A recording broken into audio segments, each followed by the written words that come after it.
দর্শক, প্রধান উপদেষ্টার কাছে জনপ্রশাসন ও বিচার বিভাগ সংস্কার কমিশন রিপোর্ট হস্তান্তর করেছে। এই মুহূর্তে এই বিষয়ে ব্রিফ চলছে, আমরা সরাসরি যুক্ত হচ্ছি সেখানে।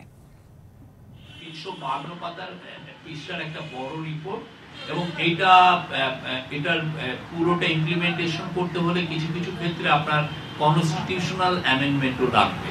তো মেজর যেগুলো ছিল সেগুলো আপনারা জানেন যে মানে অবশ্যই স্বচ্ছতা, লিগ্যাল সার্ভিসের স্বচ্ছতা আনার জন্য সুপ্রিম কোর্টের বিশেষ করে জাজের অ্যাপয়েন্টমেন্টের ব্যাপারে বা পরবর্তীতে জাজের এগুলোর ব্যাপারে তারা যত অনেক নতুন রিকমেন্ডেশন দিয়েছেন, তার আলোকে কিছু কিছু কিন্তু কাজও হয়েছে।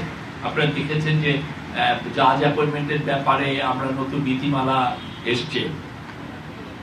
তো খুবই ইম্পর্টেন্ট একটা ছিল হচ্ছে যে স্থায়ী অ্যাটর্নি সার্ভিস করার কথা বলেছে।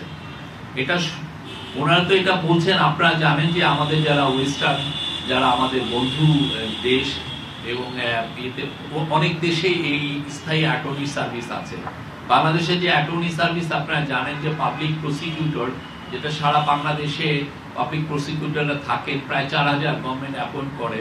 দেখা যায় যে এই পুরো পাবলিক প্রসিকিউশন সার্ভিসটা আসলে পলিটিক্যাল গভর্নমেন্টগুলো তার যারা ঘেঁষা, তার কাছাকাছি যারা লয়ার, তাদের থেকে অ্যাপয়েন্টমেন্টটা করতেন। ফলে এই স্থায়ী অ্যাটর্নি সার্ভিসের যেটা হয় যে এই গভর্নমেন্ট আসলে এই তার মতো করে অ্যাটর্নি মানে প্রসিকিউটর নিয়োগ করেন, আবার আরেক গভর্নমেন্ট আসলে তার মতো করে নিয়োগ করেন।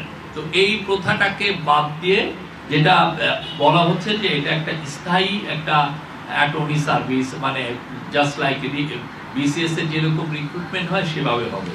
সিল্কোর সিল্ক অ্যান্ড শাইন, যাতে আছে আর্গান অয়েল ও ওট প্রোটিনের গুডনেস, যা আপনার চুলকে রাখে হেলদি অ্যান্ড শাইনিং।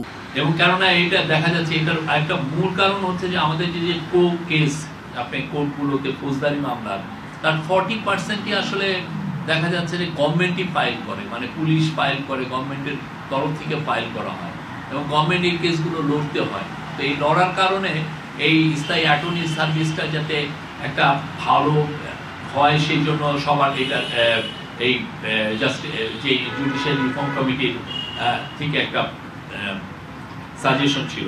আর একটা হচ্ছে যে স্বতন্ত্র তদন্ত সংস্থার কথা ওনারা বলেছেন। আপনারা জানেন যে বাংলাদেশে যে ক্রাইম যেগুলো হয় সেগুলো সাধারণত পুলিশ তদন্ত করে। তো অনেক ক্ষেত্রে দেখা যায় পুলিশকে তো পলিটিক্যাল গভর্নমেন্টগুলো ইউজ করে। তো ফলে যেই তদন্তটা হয় সেটা আসলে মানে তার পলিটিক্যাল মাস্টার্সকে হ্যাপি করার জন্য অনেক ক্ষেত্রে তদন্ত হয়। আমরা অনেক দেখেছি যে বাংলাদেশের বড় বড় কেসগুলো কিভাবে পুরুষিত হয়ে গেছে পুলিশি তদন্তের কারণে। পুলিশের তদন্তগুলো খুবই ফল্টি এবং অনেক ক্ষেত্রে এটা ম্যানিপুলেট করা যায়। তো সেই জায়গায় ওনারা বলেছেন যে একটা স্বতন্ত্র তদন্ত সংস্থা করার কথা বলেছেন।